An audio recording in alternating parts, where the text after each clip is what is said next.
Sardar Patel sport enclave के भूमि पूजन और नरेंद्र मोदी स्टेडियम मोटेरा के उद्घाटन प्रसंग पर आज हम सब के बहुत आग्रहपूर्ण निवेदन को सम्मान करते हुए उपस्थित महामहिम राष्ट्रपति श्रीमान रामनाथ कोविंद जी, भारत की प्रथम महिला श्रीमती सविता कोविंद जी। मित्रों, आज भारत के खेल जगत के इतिहास का स्वर्णिम दिन है। आज के दिन भारत के राष्ट्रपति महोदय के करकमलों से भारत के लौह पुरुष, भारत रत्न और गुजरात के सुपुत्र सरदार वल्लभ भाई पटेल के नाम के साथ जोड़कर एक बड़े स्पोर्ट एन्क्लेव का भूमि पूजन करने की शुरुआत आज राष्ट्रपति महोदय के हाथ से हुई। इस स्पोर्ट्स कॉम्प्लेक्स जो बनेगा, जिसका ये विशाल स्टेडियम भी एक हिस्सा होगा, इस स्पोर्ट्स कॉम्प्लेक्स में विश्व स्तरीय सभी खेलों की व्यवस्था यहां पर होगी और देश और दुनिया के सभी खेलों के सभी खिलाड़ियों को ट्रेनिंग की भी व्यवस्था पर यहां पर होगी, उनके कोचिज को रहने की भी व्यवस्था होगी और एक साथ 3000 बच्चे यहां पर अलग अलग खेलों का ट्रेनिंग ले सके, इस प्रकार की व्यवस्था का आज निर्माण और उसकी शुरुआत, इसका भूमि पूजन महामहिम राष्ट्रपति महोदय के हाथ से हो रहा है। इसका मुझे बहुत बहुत आनंद और गौरव दोनों है, क्योंकि मैं यहाँ से सांसद भी हूँ। राष्ट्रपति महोदय, आज आप मेरी कॉन्स्टिट्यूएंसी में पधारे हैं, इसलिए सांसद के नाते भी मैं आपका विशेष स्वागत करना चाहता हूँ। मित्रों, कोविंद जी जिस दिन भारत के राष्ट्रपति बने, इस दिन भारत के करोड़ों सामान्य जनों के मन में एक श्रद्धा जागृत हो गई कि हमारा लोकतंत्र नीचे तक परकोलेट हो चुका है। एक सामान्य घर से जन्मा हुआ, संघर्ष करा हुआ व्यक्ति, एक देहात के अंदर पला बड़ा व्यक्ति अपनी शिक्षा के दम पर, अपने कर्तृत्व के दम पर, अपनी निष्ठा के दम पर और अपनी मेहनत के दम पर भारत के सर्वोच्च स्थान पर विराजमान हो सकता है। यही हमारे लोकतंत्र का गौरव। जब मैं पार्टी में था, कोविंद जी भी पार्टी का काम करते थे, हमने साथ में बहुत काम किया है। इतनी सरलता, इतनी लगन, इतनी मेहनत शायद ही किसी व्यक्ति में एक साथ मिलती है। और अपने आप को आगे न करते हुए चुपचाप अपने दिया हुआ काम करना और गौरव के साथ करना और काम को भी गौरव देना, ये किसी दक्ष व्यक्ति में ही इतने सारे गुण समाहित होते हैं। राष्ट्रपति बनने के बाद राष्ट्रपति भवन को उन्होंने आम जन के लिए खुला कर दिया और राष्ट्रपति भवन के अंदर कई ऐसी एक्टिविटियां की, कई ऐसी गतिविधियां की, जिसके माध्यम से राष्ट्रपति भवन लोगों को आज अपना लगने लगा है। और मैं मानता हूं इससे हमारे लोकतंत्र का गौरव बढ़ा है। और राष्ट्रपति महोदय, आज आप यहां पर उपस्थित हुए हैं, इसलिए मैं फिर से एक बार बड़े मन से, दिल की गहराइयों से आपको धन्यवाद कर कर मेरी बात की शुरुआत करना चाहता हूं। मित्रों, ये टोटल स्पोर्ट्स कॉम्प्लेक्स जो बनेगा, सरदार पटेल स्पोर्ट्स संकुल, वो 233 एकड़ भूमि में बनेगा। ये देश का सबसे बड़ा स्पोर्ट्स कॉम्प्लेक्स बनेगा। इसके साथ नारायणपुरा में एक 18 एकड़ का एक नया स्पोर्ट्स कॉम्प्लेक्स बनेगा।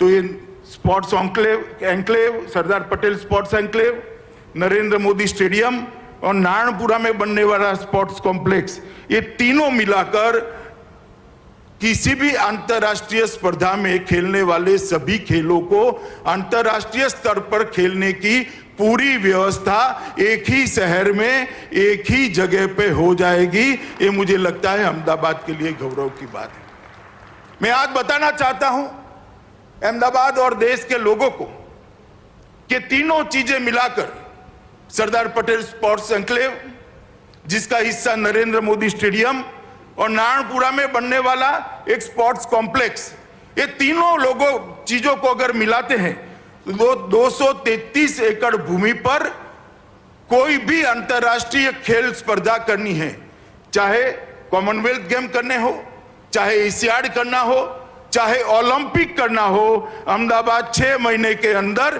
तैयार होकर खड़ा हो जाए। इस प्रकार का स्पोर्ट्स इंफ्रास्ट्रक्चर आज यहां पर बनने की शुरुआत हुई और इस स्पोर्ट्स इंफ्रास्ट्रक्चर के बनने के साथ ही अहमदाबाद भारत में स्पोर्ट्स सिटी के नाम से जाना जाएगा, जो हमारे प्रधानमंत्री नरेंद्र मोदी जी गुजरात के मुख्यमंत्री थे तब देखा हुआ उनका सपना था। मित्रों, आज मैं जब यहां पर इस कार्यक्रम में बोल रहा हूं तब मुझे मोदी जी का ये सभी जो सुविधाएं खड़ी हो रही है, इसके लिए उनकी जो दूरदर्शिता थी, उनका जो विजन था, उसका जिक्र अगर मैं नहीं करूंगा तो मेरी बात अधूरी रह जाएगी। मोदी जी जब गुजरात के मुख्यमंत्री बने, उन्होंने गुजरात के मंत्रिमंडल में कहा कि गुजरातियों को 2 चीजों में आगे बढ़ना चाहिए, सब चीज में हम आगे हैं, 2 चीजों को नहीं छोड़नी चाहिए, स्पोर्ट्स और दूसरा सेना में भर्ती। सेना में भर्ती का कोटा भी हमारा खाली रह जाता था और स्पोर्ट्स की दुनिया में भी गुजराती कहीं दूर दूर तक दूरबीन लेकर भी ढूंढो दिखाई नहीं पड़ते थे। वहीं से नरेंद्र भाई ने गुजरात में दोनों की चीजों की शुरुआत की और आज मुझे कहते हुए गर्व है कि जो हमारा गुजरात का कोटा है सेना की भर्ती का, वो आज खाली नहीं जाता है। गुजराती युवा आज सेना में भर्ती होना शुरू हो गया है। और जहां तक खेल कूद का सवाल है, जहां तक स्पोर्ट्स का सवाल है, खेलो गुजरात की शुरुआत करी, बड़ी बड़ी स्पोर्ट्स सुविधाओं के अंदर उन्होंने अपना योगदान दिया, उसको विजुअलाइज किया, उसको जमीन पर उतारा, उसको मूर्त रूप दिया। गुजरात क्रिकेट एसोसिएशन के अत्यंत व्यस्त होने के बावजूद मैं ही आग्रह करने गया था, हम सबके आग्रह का सम्मान करते हुए वो उसके अध्यक्ष बने और एक विजन से क्रिकेट का पैसा सिर्फ क्रिकेट में न रहे, सारे खेल को, सारे स्पोर्ट जगत को नर्सिंग करने का काम है। इस विजन के साथ इन्होंने इसकी दूरदर्शिता के साथ उसी वक्त प्लानिंग की थी और जब हम बनाने की बात तब उन्होंने हम सबके सामने कहा था, छोटा मत सोचकर सोचिए, गुजरात में जो भी होगा विश्व का सबसे बड़ा होगा और विश्व में सबसे बड़ा होकर रहेगा। और जब ये स्टेडियम बना और जब कैपेसिटी तराश की गई, 1,32,000 दर्शक साथ में बैठकर क्रिकेट की मैच का लुत्फ उठा पाए, इस प्रकार का स्टेडियम श्री नरेंद्र मोदी के नाम से आज राष्ट्रपति महोदय ने अपने कर कमलों से उद्घाटित किया है, जो न केवल दुनिया का सबसे बड़ा क्रिकेट स्टेडियम है, दुनिया का सबसे बड़ा स्पोर्ट्स स्टेडियम है, जिसका नाम आज हमने हमारे देश के प्रधानमंत्री नरेंद्र मोदी जी के नाम से रखा है। ये जो सुविधाएं जो होने जा रही है, इसके पहले मैं थोड़ा क्रिकेट स्टेडियम के बारे में भी आपको बताना चाहता हूं मित्रों। 32 ओलंपिक साइज के फुटबॉल जितना ये मैदान है, 2,48,714 वर्ग मीटर का इसका क्षेत्रफल है, 1,14,126 घन मीटर कंक्रीट और 13,306 मैट्रिक टन लोहा इसके सुदृढ़ीकरण के लिए उपयोग में किया गया है। मित्रों, इसको सभी दृष्टि से संपूर्ण स्टेडियम बनाने का जीसीए की टीम ने प्रयास किया है और मैं आज उनको कहना भी चाहता हूं कि आपका प्रयास सफल प्रयास है। विश्व में किसी भी क्रिकेट स्टेडियम में एक साथ 11 पिच नहीं है, एक साथ 4 ड्राइंग रूम नहीं है, एक साथ चारों ड्राइंग रूम के सटू हुए चारों जिम्नेशियम नहीं है। एक दिन में 2 मैच भी करने हैं तो स्टेडियम कर सकता है और इसके साथ पूरी अत्याधुनिक सब सॉइल जल निकासी प्रणाली भी बनाई है।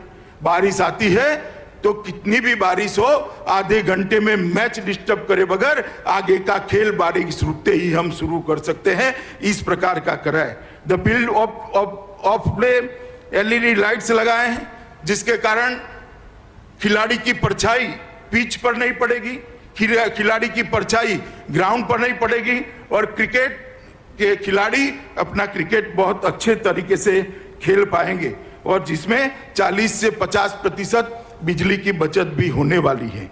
मित्रों, जिस प्रकार का हाईटेक मीडिया रूम बनाया है, मुझे कहने में कोई झिझक नहीं है, ये दुनिया का सबसे बड़ा और सबसे हाईटेक मीडिया रूम है जो यहाँ खेलने वाले हर खेल को दुनिया तक पहुंचाने का काम करेगा। खेल चाहे नरेंद्र मोदी स्टेडियम में खेला चाहे सरदार पटेल स्पोर्ट्स एन्क्लेव के अंदर खेला चाहे, वो खेल को प्रसारित करने की व्यवस्था ये नरेंद्र मोदी क्रिकेट स्टेडियम के मीडिया रूम में है। और हाईटेक मीडिया बॉक्स जो बनाए हैं वो भी अपने आप में एक बहुत आधुनिक प्रकार के बॉक्सों का सृजन मेहनत कर प्लानिंग कर जीसीए के माध्यम से किया गया है। यहाँ पर आवाजाही के लिए बीआरटीएस से भी जुड़ने वाला है, मेट्रो भी यहाँ तक पहुँचने वाली है और जब ये रिवर फ्रंट का एक्सटेंशन समाप्त हो जाएगा, एक सुंदर मां नर्मदा और साबरमती के नीर हमेशा यहाँ शांति और शीतलता प्रदान करते रहेंगे। इस प्रकार का एक कुदरती नजारा यहाँ पर बनने का काम समाप्त हो जाएगा। और मित्रों, मैं इसके साथ में ये भी कहना चाहता हूँ कि स्पोर्ट्स कॉम्प्लेक्स के अंदर ही, नरेंद्र मोदी स्टेडियम के अंदर ही अलग अलग प्रकार के कई खेल को खेलने की व्यवस्था की है, खिलाड़ियों को रहने की व्यवस्था की है और इसके कोचिस को रहने की व्यवस्था भी सरदार पटेल स्पोर्ट एन्क्लेव के अलावे करी। और इसके साथ अहमदाबाद शहर, गांधीनगर जिला और अहमदाबाद ग्रामीण जिला के 600 स्कूलों को हम इसके साथ जोड़ने वाले हैं जिनके पास अपने प्लेग्राउंड नहीं है। इनके पास अपने प्लेग्राउंड नहीं है, बच्चों को खेलने की सुविधाएं नहीं। अगर बच्चा खेलेगा नहीं तो हारेगा कैसे? वो हार को हजम नहीं कर पाएगा। जीतने का जज्बा कैसे खड़ा होगा, जीतने का जुनून कैसे खड़ा होगा? और ये संस्कार जो बच्चे में रह जाते हैं वो उसको एक अच्छा मनुष्य बनते हुए रोकते हैं। हम 650 स्कूलों को, 600 से ज्यादा स्कूलों को, लगभग 650 स्कूलों को इस नरेंद्र मोदी स्टेडियम के साथ जोड़ने वाले हैं। 34 बसें उनको लाने ले जाने का काम करेगी। इनके सारे पीटी के पीरियड एक साथ कर सप्ताह में एक दिन बच्चा यहाँ आएगा, पूरा दिन खेलेगा, खाना भी यहाँ खाएगा और शाम को सुरक्षित अपने घर पर पहुंच जाएगा। एक कंप्लीट 3 जिलों की स्पोर्ट की सुविधा यहाँ पर खड़ी हो, इस प्रकार के विजन के साथ मोदी जी ने इसका स्केच बनाया था। मुझे आनंद है कि इनके बाद मैं अध्यक्ष बना, इनके बाद ये जीसीए की टीम यहाँ पर बैठी है, जय और दंडात बैठे हैं। इन सब ने इकट्ठा होकर आज मोदी जी के विचार को जमीन पर उतारने का काम किया है और नरेंद्र मोदी स्टेडियम देश की सेवा करने के लिए यहाँ पर है। ये स्टेडियम ऐतिहासिक स्टेडियम है, कई सारे रिकॉर्ड यहाँ पर बन रहे हैं, आज भी बने हैं। आज भी एक मैच यहाँ शुरू होने जा रहा है, पिंक बॉल का मैच पहली बार इस स्टेडियम पे खेला जाएगा। और मुझे कहते हुए बड़ा आनंद है, मैच के रेफरी श्रीनाथ है। मित्रों, श्रीनाथ के लिए ये जो हमारा स्टेडियम, ये भूमि है, बहुत यादगार है कि उन्होंने यहाँ पर ही अफ्रीका के सामने मैच खेलते हुए 6 विकेट झटकाए थे और भारत को विजय दिलाने का काम किया था। इसी ग्राउंड पर 10 साल के बाद कपिल देव ने रिचर्ड हेडली का 431 विकेट लेने का वर्ल्ड रिकॉर्ड को तोड़कर भारत को वर्ल्ड रिकॉर्ड की तालिका में डालने का काम कपिल देव ने इसी भूमि पर किया था। और इसी भूमि पर सुनील गावस्कर ने पाकिस्तान के खिलाफ खेलते हुए अपने 10,000 रन समाप्त करे थे। इसी भूमि पर मास्टर ब्लास्टर सचिन तेंदुलकर ने 2011 के वर्ल्ड कप में एक दिवसीय मैच में 18,000 रन पूरा करने का काम किया था। इसी भूमि पर सचिन तेंदुलकर ने अपनी कैरियर के 20 साल भी पूरे किए थे। मित्रों, चेतेश्वर पुजारा भी यहाँ पर डबल सेंचुरी लगा रहे हैं, आज भी खेल रहे हैं। मैं तो आशा करता हूँ कि आज उसको वो रिपीट करें और भारत को विजय दिलाएं। मित्रों, मैंने आप सभी को नरेंद्र मोदी स्टेडियम की बात करी, मगर नरेंद्र मोदी स्टेडियम स्वयं जिसका एक अंग है, ऐसा सरदार वल्लभ भाई पटेल स्पोर्ट एन्क्लेव का भी आज महामहिम ने भूमि पूजन किया है। मित्रों, सरदार पटेल स्पोर्ट्स एन्क्लेव एक बहुत महत्वाकांक्षी प्रोजेक्ट है। आज हमारे देश को जरूरत है कि अंतर्राष्ट्रीय स्पर्धाओं के अंदर हमारे बच्चे दिखाई पड़े। जब अंतर्राष्ट्रीय खेल स्पर्धाओं की तालिका बने, हमारे बच्चों के नाम पर कई सारे मेडल्स हो, मगर वो वैसे ही नहीं होता है। उनको खेलने के लिए इंफ्रास्ट्रक्चर बनाना पड़ेगा, इंटरनेशनल स्तर की कोचिंग की व्यवस्था करनी पड़ेगी, इंटरनेशनल कोच उपलब्ध कराने पड़ेंगे, और यही अगर सब एक जगह पे हो जाता है तो सोने में सुहागा होता है। नरेंद्र मोदी जी ने हमारे अहमदाबाद को, मेरी कॉन्स्टिट्यूएंसी को एक बहुत बड़ी गिफ्ट दी है सरदार वल्लभ भाई पटेल स्पोर्ट एन्क्लेव को बनाकर। मित्रों, मोदी जी की सरदार पटेल के लिए जो श्रद्धा है वो अगाध है। सरदार पटेल का जो योगदान देश को आजादी के बाद एक करने में रहा, शायद सरदार न होते तो हम बिखर जाते, कहीं नहीं होते। सरदार का ये दृढ़ निश्चयी स्वभावी था कि जिन्होंने 600 से ज्यादा राज और रजवाड़ों को, रियासतों को एक करने का काम किया, मगर उनके साथ इतिहास में बहुत अन्याय किया गया। जब जब कांग्रेस का शासन रहा, सरदार पटेल को भुलाने का प्रयास कर दिया। उस नरेंद्र मोदी जी ने ऐसी व्यवस्था की, कोई कितनी वर्षों शासन करे, सरदार को कभी भुला न पाए, युगों युगों तक सरदार का नाम अमर हो जाए। उन्होंने केवड़िया में दुनिया का सबसे बड़ा स्टैच्यू गुजरात के सुपुत्र और देश के लौह पुरुष सरदार पटेल के नाम पर बनाकर आज ताजमहल से ज्यादा लोग सरदार पटेल के वो स्टैच्यू को देखने आते हैं, स्टैच्यू ऑफ यूनिटी को देखते हैं। ये जवाब है उन लोगों को जो अपने परिवार के साथ सिमटे हैं। और आज मोदी जी के ही गाइडेंस से, मोदी जी की ही प्रेरणा से यहां सरदार पटेल स्पोर्ट्स एन्क्लेव बन रहा है, जो आने वाले कई सालों तक देश भर के बच्चों को दुनिया के खेल स्पर्धाओं में आगे आने के लिए एक बहुत अच्छा प्लेटफॉर्म देने का काम करेगा। मित्रों, स्पोर्ट्स कॉम्प्लेक्स जिसका एक हिस्सा नरेंद्र मोदी स्टेडियम है, कानपुरा का स्पोर्ट्स स्टेडियम भी रहेगा और गांधीनगर का क्रिकेट स्टेडियम भी रहेगा। ये सब मिलाकर कोई खेल ऐसा नहीं होगा जो ओलंपिक के अंदर खेला जाता होगा और इसको खेलने की सुविधा नहीं होगी। ओलंपिक के अंदर खेलने जाने वाले सारे खेल एक ही जगह पे खेलने की व्यवस्था आज नरेंद्र मोदी जी की प्रेरणा से, राष्ट्रपति महोदय के कर कमलों से इसका भूमि पूजन होने जा रहा है। और मित्रों, इसके साथ 3000 खिलाड़ियों को रहने की अलग से व्यवस्था है। 3000 बच्चे यहां रहकर अपने आप को, अपने कोच के मार्गदर्शन में अपने आप को आगे बढ़ा सकते हैं। 250 से ज्यादा अंतरराष्ट्रीय स्तर के कोचेस की रहने की व्यवस्था है। ढेर सारे बच्चे यहां पर बैठे हैं। मैं इनको कहना चाहता हूं कि आपको जो स्ट्रगल करनी पड़ी है, वो स्ट्रगल अगली पीढ़ी को न करनी पड़े, इसलिए पूरी सुविधा देश के प्रधानमंत्री जी आज बना रहे हैं। मित्रों, ये एन्क्लेव सभी अंतरराष्ट्रीय मानकों और उच्चतम खेल के सिद्धांतों के अनुसार तैयार किया गया है और किसी भी एक शहर में इस प्रकार की व्यवस्था भारत में नहीं है। इसीलिए मैंने कहा कि मोदी जी ने हेरिटेज सिटी तो बनाया था अहमदाबाद को, आज अहमदाबाद भारत का स्पोर्ट सिटी भी बनने के लिए तैयार खड़ा है और अहमदाबाद भारत का स्पोर्ट सिटी माना जाएगा। खेल के कई कुंभ, ये भूमि जो अभी दिखाई पड़ रही है साबरमती की, वहां पर आने वाले दिनों में होगा। ये टोटल, ये तीनों मिलाकर 233 एकड़ भूमि पर ये स्पोर्ट्स संकुल बनेगा और लगभग 93 लाख वर्ग फीट सिर्फ दाहिनी ओर है, स्टेडियम को छोड़कर 93 लाख वर्ग फीट का स्पोर्ट्स संकुल होगा।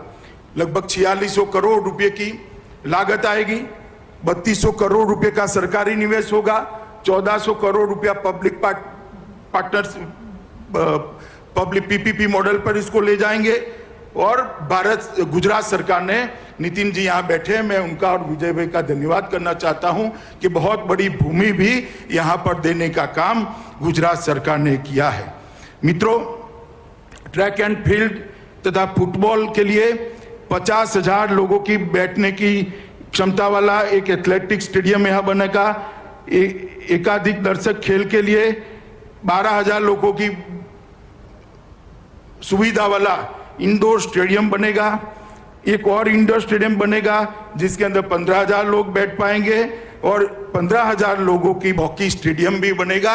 जैसे आज यहाँ नरेंद्र मोदी क्रिकेट स्टेडियम का नामकरण हुआ है, महामहिम के नाम से ही हॉकी के जादूगर ध्यानचंद जी के नाम से वो हॉकी स्टेडियम का भी भूमि पूजन आज ही महामहिम के हाथों से पूरा हुआ है। ये सारे तीनों सुविधाएं होकर कुल मिलाकर 20 स्टेडियम बनेंगे स्पोर्ट्स के बढ़ावा देने के लिए, स्पोर्ट की सुविधा को आगे बढ़ाने के लिए, और दूरदर्शिता के साथ खिलाड़ियों को खेलने की व्यवस्था करने के लिए, और जो खिलाड़ियों ने देश को अंतर्राष्ट्रीय स्तर पर नामना दिलाई है वो सभी के नाम पर ये हर एक स्टेडियम का नामकरण किया जाएगा, जिससे कि खेल को बढ़ावा देने वालों को भी प्रेरणा मिलेगी, खेल के कोचिज को भी प्रेरणा मिलेगी और खेलने वालों को भी प्रेरणा मिलेगी। एक तरफ से ये बहुत कंप्लीट स्पोर्ट संकुल बनने जा रहा है। यहाँ पर लगभग 3,000 अपार्टमेंट्स बनेंगे जिसमें 12,500 बच्चे रह पाएंगे। 3,000 अपार्टमेंट और 12,500 बच्चे एक साथ यहाँ पर कोचिंग कर पाए, इस प्रकार की व्यवस्था की है। 250 कोच बनेंगे, लगभग 12,000 कार और 35,000 टू व्हीलर्स के पार्किंग की व्यवस्था भी यहाँ पर होनी है, और मेट्रो भी आगे बढ़ेगी तब यहाँ तक पहुंच जाएगी। एक प्रकार से एक शहर के अंदर शहर को जोड़ने का, स्पोर्ट्स कॉम्प्लेक्स के जोड़ने का, सरदार पटेल स्पोर्ट एन्क्लेव से जोड़ने का एक बहुत अच्छा इंफ्रास्ट्रक्चर भी आगे बढ़ने जा रहा है।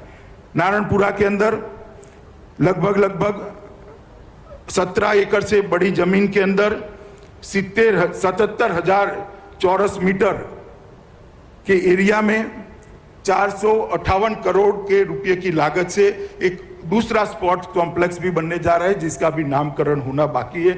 मेरे लिए आनंद की बात है, रिचू जी यहाँ बैठे हैं, अभी बजट के बाद इन्होंने इसको अप्रूव किया है, और मेरे लिए आनंद की बात है गांधीनगर स्टेडियम भी मेरी कॉन्स्टिट्यूएंसी में है, नरेंद्र मोदी स्टेडियम भी मेरी कॉन्स्टिट्यूएंसी में है, सरदार पटेल एन्क्लेव भी मेरी कॉन्स्टिट्यूएंसी में है, और ये नारायणपुरा का स्पोर्ट्स कॉम्प्लेक्स भी मेरी कॉन्स्टिट्यूएंसी में होने वाला है। तो पूरा खेल का इंफ्रास्ट्रक्चर गांधीनगर लोकसभा क्षेत्र में होने वाला है, इसका मुझे बहुत आनंद है।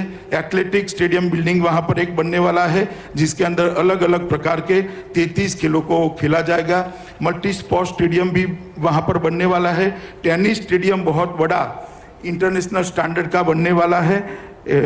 एक्वेटिक स्टेडियम बिल्डिंग भी वहां पर एक बनने वाला है। स्विमिंग पूल की भी सारी व्यवस्थाएं वहां पर बनने वाली है, और कुल मिलाकर वहां पर भी 6,000 वाहनों के पार्किंग की व्यवस्था भी करी है।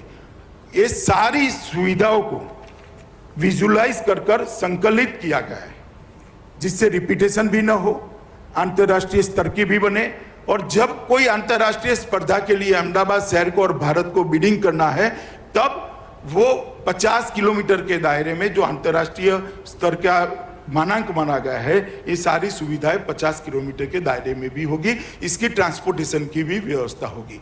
एक संपूर्ण दूरदर्शिता के साथ अहमदाबाद के अंदर इतने बड़े स्पोर्ट सुविधाओं का आज भूमि पूजन, लोकार्पण सब होने जा रहा है।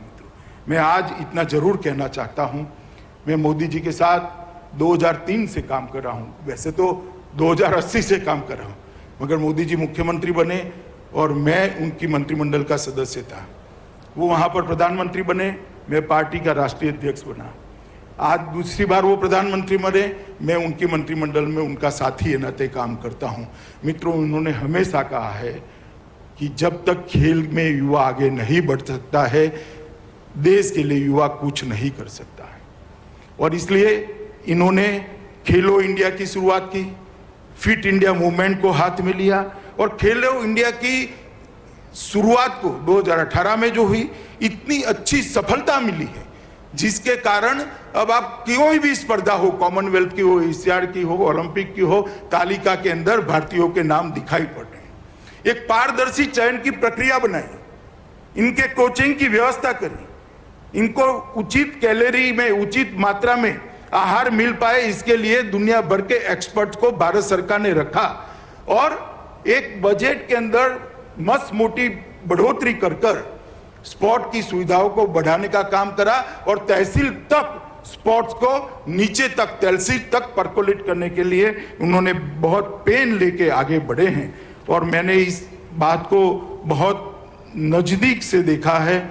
और देश में एक स्पोर्ट्स यूनिवर्सिटी भी मणिपुर में उन्होंने बनाई, नॉर्थ ईस्ट स्पोर्ट्स में सबसे आगे होता है, वहां पर बनाई। और आज अहमदाबाद में पूरी स्पोर्ट्स की सुविधाएं बनने जा रही है। मैं मानता हूं मित्रों कि ये दिन अब दूर नहीं है कि आने वाले दिनों में एशियाड हो या ओलंपिक हो, हमें हमारे लोगों के, हमारे खिलाड़ियों के नाम हर तालिका के अंदर सिल्वर गोल्ड लेते हुए नजर आए। वो दिन भारत के लिए बहुत नजदीक है। आने वाले 8-10 साल में ही इस सुविधाओं से खड़े हुए खिलाड़ी दुनिया के अंदर अपना जज्बा दिखाते हुए भारत माता को सम्मान दिलाने का काम करेगा। मित्रों, मैं आज यहाँ से देश भर के युवाओं को अपील करने भी आया हूँ कि मोदी जी जब से प्रधानमंत्री बने तब से उन्होंने देश का सम्मान दुनिया में बढ़ाया है। और अब उन्होंने आत्मनिर्भर भारत का नारा दिया है। आत्मनिर्भर भारत का नारा का मतलब सिर्फ अर्थतंत्र के अंदर आत्मनिर्भरता नहीं है, हर क्षेत्र के अंदर आत्मनिर्भरता होनी चाहिए। और खेलों के अंदर भी आत्मनिर्भरता होनी चाहिए। और खेलों पर भी, खेलों की दुनिया में भी भारत का नाम दुनिया में सर्वोच्च जगह पर रखने का लक्ष्य लेकर हमारे युवाओं ने परिश्रम करना चाहिए। जहां तक इंफ्रास्ट्रक्चर का सवाल है, जहां तक कोचिंग का सवाल है, जहां तक एक वायुमंडल बनाने का सवाल है, मैं आपको मोदी जी की ओर से गारंटी देता हूं, नरेंद्र मोदी सरकार 1 इंच भी आपकी मेहनत से पीछे नहीं हटेगी। चाहे इंफ्रास्ट्रक्चर देने की बात हो, चाहे वायुमंडल देने की बात हो, चाहे प्लेटफॉर्म देने की बात हो, मगर हमारा युवा आए, खेलों को अपनाएं, खेलों को अपनी कैरियर बनाएं और आगे बढ़े और दुनिया में, खेलों की दुनिया में भारत का नाम रोशन करे। और आज ये जो सुविधाएं यहाँ हो रही है, मुझे बहुत आनंद है कि ये एक शुरुआत है, अंत नहीं है। और हम सबका सौभाग्य है कि शुरुआत करने के लिए हमारे महामहिम राष्ट्रपति स्वयं पधारे हैं।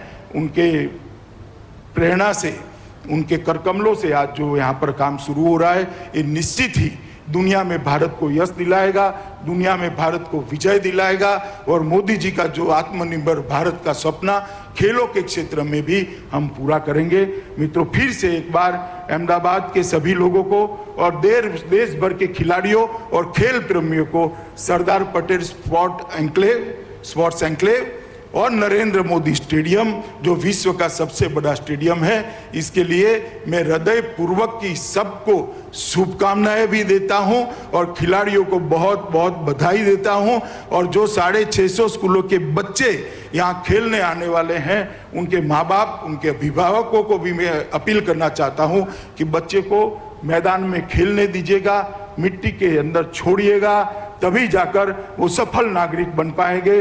हार को पचाने की आदत पड़ेगी, जीतने का जज्बा आएगा, जीत की आदत पड़ेगी, तो जो काम करेगा उसमें वो आपका नाम रोशन करेगा। सभी अभिभावक खेलों के लिए अपने बच्चे को ये स्पोर्ट्स कॉम्प्लेक्स और नरेंद्र मोदी स्टेडियम के भेजने का संकल्प करें।